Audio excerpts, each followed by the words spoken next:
वो उनका प्रोटेस्ट तो सब पीसफुली चल रहा था। और वो सोनम वांगचुक सर कोई मामूली इंसान नहीं है, वो एक बड़े साइंटिस्ट है और उसका लोगों पे प्रभाव है।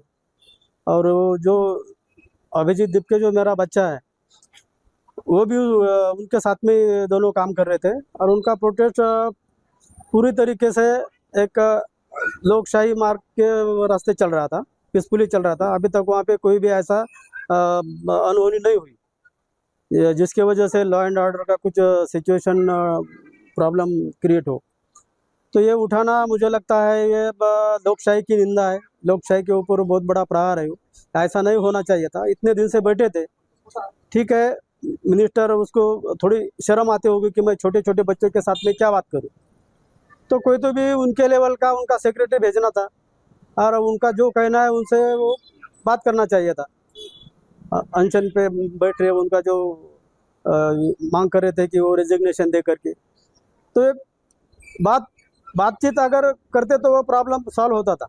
तो उन्होंने वो सब जो लोकशाही में जो भी चलता है बातचीत के जरिए सब कुछ प्रॉब्लम छूट जाते हैं, तो उन्होंने वो मार्ग छोड़ के एक गुंडागर्दी का हुक्मशाही का मार्ग उन्होंने अपनाया और उसकी वजह से उसको वहाँ से उठा दिया। आज जो है अभिजीत जी ने कहा है कि वो भी अब आज से हंगर स्ट्राइक पे बैठने वाले। हाँ, वो बैठा है वहाँ पे, अनशन पे बैठा है। एक पिता बोल के आपको कैसा लग रहा है, यानी कुछ भी चिंता? ना बच्चे मुझे अकेला ही बच्चा है, मुझे उसकी बहुत चिंता हो रही है। वो ज़्यादा टाइम भूखा नहीं रह सकता। वो उसको माइग्रेन का प्रॉब्लम है, चक्कर आ जाती है। तो अभी वो अनशन पे बैठ रहा है तो मुझे बहुत चिंता हो रही है कि अभी क्या होगा आगे चल के।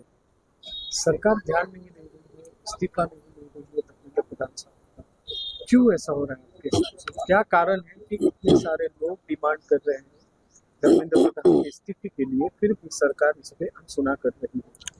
ये सरकार लोकशाही पे उनका विश्वास नहीं है। हाँ, वो तानाशाह के जैसा रवैया है उनका और ये अभी तक यही चला रहे 2014 से लेके। उनका विश्वास लोकशाही पे नहीं है।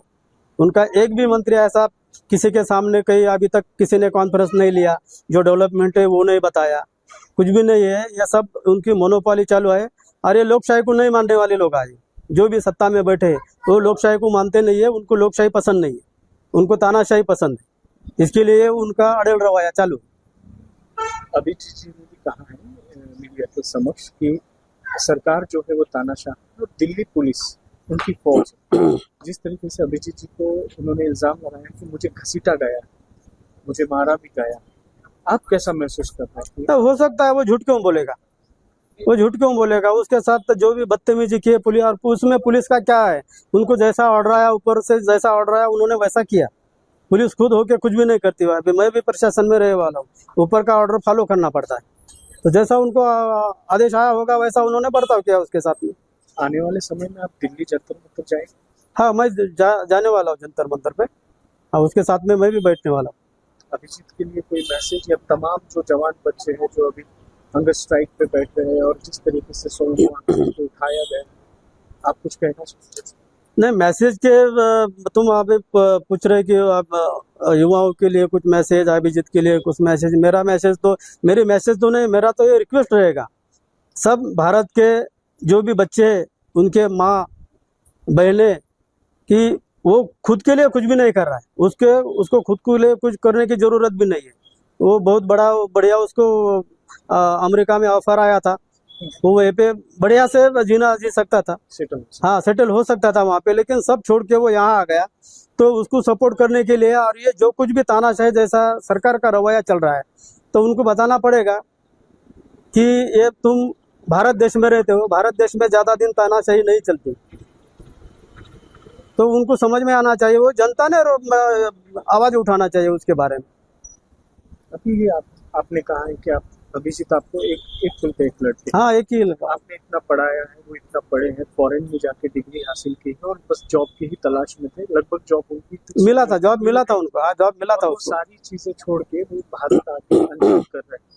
आप किस तरीके से देखते हैं? आपका नजरिया क्या है कि एक युवा जिसका करियर ऑलरेडी सेट हो चुका है, लेकिन नीट का पेपर आता है जो लीक होता है, उसके बाद ये सारी चीजें वो युवा यहाँ पे आके उसके खिलाफ में शिक्षण मंत्री का राजीनामा मांगता है, तो आप किस तरीके से उस इस्तीफे को देखते हैं, उस चीज को देखते हैं? नहीं, उसमें तो एक बात है, अगर वो चीफ जस्टिस वो पैरासाइट कॉकरोच अगर ये वर्ड नहीं निकालते तो अगर ये बहुत अच्छा होता कि वो ये वर्ड का यूज नहीं करते वो केस में जहाँ सुनवाई चल रही थी एक एक्टिविस्ट के अगेंस्ट में, तो ये उसको आने की इधर कोई जरूरत भी नहीं थी। तो उसने वो उसको ऐसा बुरा लगा होगा कि हमको सब बच्चों को ये यंगस्टर को पैरासाइट कह रहे हैं, और वो कौन कह रहा है? चीफ जस्टिस कह रहा है। अगर कोई मामूली एक आधा एमएलए वगैरह कोई होता तो वो निगलेक्ट भी करते थे उसको, लेकिन एक जिम्मेदार कुर्सी पे बैठा हुआ आदमी या ऐसी जब बात करता है तो सभी को हर्ट होता है। तो इसके बारे में दूसरे लोगों को भी बहुत बुरे कमेंट आए, और जब चीफ जस्टिस साहब फॉरेन में गए तो उनको भी ये बात का एहसास हो गया कि अपने से कुछ तो भी गलत होने वाला है। मैंने वो वीडियो देखे तो उसको ये बुरा लगा, और उसमें अनजाने में वो एक मजाक में वो कांग्रेस जनता पार्टी का ये किया, एक लोगो बना के जैसा कि मैं अभी पार्टी स्थापन कर रहा हूँ, और वैसा उसने मजाक में किया, और उसको 4-5 दिन में 2.25 करोड़ फॉलोअर्स हो गए। तो फिर ये इधर के लोग बोलने लगे तू उधर बैठ के क्या हवा में क्या बातें करता है, इधर इंडिया में आ। और कुछ कुछ तो ऐसा बोलने लगे वो अमेरिका का एटमॉस्फेयर ऐसा है, वो ये इसमें 40 डिग्री में तू क्या जिंदा रह पाएगा, तू सर्वाइव होगा, तुझे समझ में आएगा, इधर आके जमीन पे तू यहाँ और फिर बात कर। तो वो उसमें वो इसमें वो जज्बात में वो इधर आ गया, उतना वो मैच्योर नहीं। अगर वो मैच्योर रहता तो इधर आता भी नहीं था, तो उनको कैसे तो भी वो जवाब दे देता, लेकिन वो उतना वो उसको कहीं तो भी लगा, और वो उतना मैच्योर नहीं होने की वजह से वो जज्बात में आके इधर आ गया वो। और वो उसको फिर उसका क्योंकि उसका काम करने का तरीका भी एकदम सीधा है, वो खुद के लिए कुछ भी नहीं मांग रहा है। तो जो अच्छे इंसान है, जिन लोगों का लोकशाही पे भरोसा है, वो सब लोगों ने उनको वहाँ आके सपोर्ट किया है, उनको मिलके गए वाले। और वांगचुक सर जी उसमें से एक है, वो तो बहुत बड़े आइडल है, तो वो भी उनके साथ में सपोर्ट में बैठे। आपको कैसा लग रहा है कि 20 दिन जो है सोनम वांगचुक साहब जो स्ट्राइक पे बैठे थे, अचानक उनकी तबीयत की वजह से उनको हॉस्पिटलाइज करना पड़ा है, पुलिस आके उठा के लेके चली गई है। 20 दिन की मेहनत उनकी जाया गई है, आपको ऐसा लगता है? नहीं, उनके साथ वो गुंडागर्दी करे वाले, वो नाइंसाफी है उनके साथ में। अगर उनको ट्रीटमेंट करना था तो वो यहाँ आके भी ट्रीटमेंट कर सकते थे, हर कोई इक्विपमेंट, हाँ जंतर मंतर पे आके भी उनको क्या वो सलाइन दे सकते थे, उनको रिक्वेस्ट कर सकते थे डॉक्टर की तुम्हारी जान ऐसी है, तो वो कर सकते ना वैसा। उन्होंने वैसा नहीं किया ना, उनको उठा के हॉस्पिटल में लेके गए, ये गलत हो गया। तो फिर से आज से पहले दिन से स्ट्राइक शुरू हुई ना, स्ट्राइक तो अभी कंटिन्यू है। अभी वो जाने के बाद अभिजीत वहाँ पे बैठा है, हमें स्ट्राइक पे। आखिरी सवाल है कि जिस तरीके से सरकार के खिलाफ अभिजीत जो डेयरिंग कर रहे हैं, इंसाफ की बात कर रहे हैं, कहीं ना कहीं प्रेशर महसूस कर रहे हैं आप? नहीं, अभी प्रेशर लगता था कि अभी तक हमें भी बहुत, मैं अभी तक किसी को एक पिछले महीने में 19 तारीख के बाद 19 से 21 तारीख के बाद मैं किसी से कुछ बाइट्स नहीं दिया, कुछ भी नहीं दिया। उन्होंने भी बोला था कि पापा किसी को कुछ भी नहीं करने का, लेकिन अभी वो खुद वहाँ पे हंगर स्ट्राइक पे बैठा है। वो ज्यादा दिन भूखा नहीं रह सकता, उसको माइग्रेन का प्रॉब्लम है, उसमें चक्कर आ जाती है। कोई हाँ। दर्पण आपके? नहीं दड़पन ना, अभी हम तो सोच रहे कि जो होना है हो जाने दो, अभी हम डरने वाले नहीं किसी। कितने दिन डरेंगे, और क्यों डरेंगे? हमने क्या गलत किया है, उसने क्या गलत किया है? डरने का क्या है मतलब है? वो तानाशाह होगा कितना भी बड़ा, हम तो लोकशाही पे विश्वास करते हैं, और बाबा साहब ने जो संविधान दिया है उसके ऊपर हम विश्वास करते हैं। जिस दिन वो संविधान ये इंडिया में नहीं रहेगा, हम मैं लिख के देता हूँ, हम विदेश छोड़ के जाएंगे यहाँ से, हम भी नहीं रहेंगे यहाँ पे।